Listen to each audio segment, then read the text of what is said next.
So I think a lot about how do you stand out? How do you figure out what your customers want? One of those, one of the frameworks that I developed is called having a spiky point of view. So having a spiky point of view means having a point of view that other people can disagree with, that you feel strongly about, that's rooted in your own personal experience and expertise. So it's your thesis about how things should work. So one of my spiky points of view is that if you're building a course, you shouldn't think about marketing at the end. So most people build, they think about the product, they think about the strategy, and then marketing is this last step. And my spiky point of view is that you need to do marketing in the beginning. Starting from day one, don't even build the thing unless you know how to market it, because the world is too competitive. Courses are too competitive now that you can't afford to basically think about marketing at the last step. So that's one of my spiky points of view. Another is from my friend Chris Davis, who runs an automation consulting practice, and he talks about how a lot of automation consultants focus on tools and software and Zapier and kind of the software side. But his spiky point of view is that the strategy is the most important. What is the end outcome that you want your customer to do or your client to be able to do? And then using that to reverse engineer and drive what tools should you pick, what system should that look like, what should that flow look like. So that's a great spiky point of view because everyone is zigging and he's zagging, right? And it's rooted in his personal experience from having a ton of exposure, working with a ton of clients, building a ton of automations. So I think one thing that's important with the spiky point of view is that it's not controversial for the sake of it.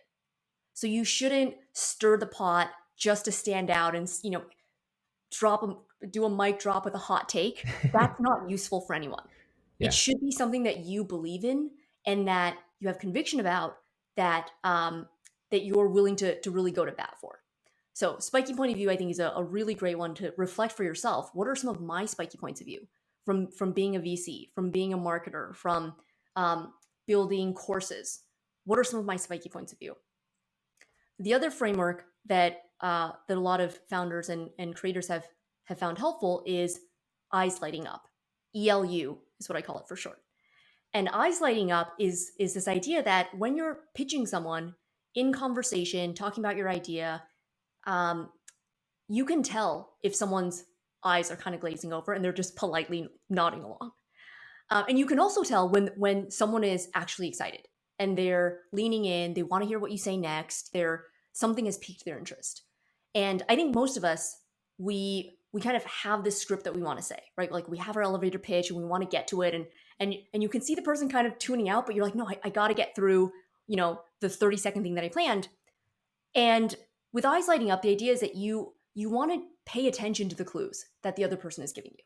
So what are the hot keywords that you're saying that get the person to nod? What are the things that get the person to frown a little bit and lean in a little bit more? What are the things that make them look surprised? So these are all clues for you about what about your positioning and messaging you might want to highlight with your target audience. And constantly being alert for these clues so you can refine what your sales pitch is, what your VC pitch is, what your pitch to your students is.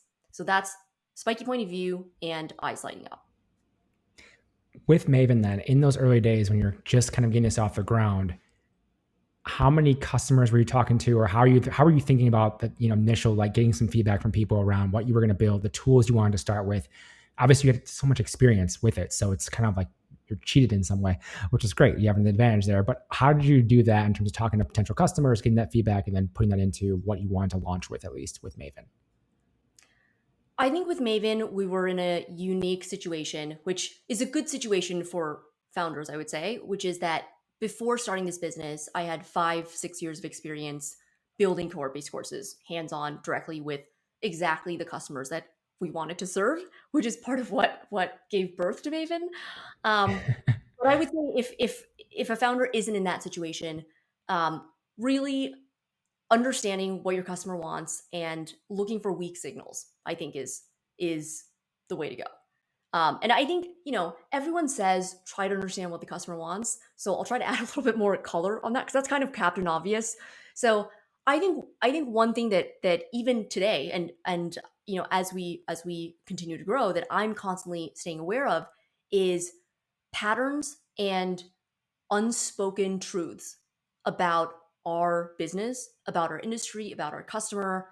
So not just what are people directly saying, but also what is their behavior telling us, and what is the subtext of what it is that they're saying. I think there's a school of camp that is about asking customers what they want, doing surveys, etc.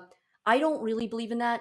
I think that observing behavior is a much more accurate view of what people actually believe and actually do.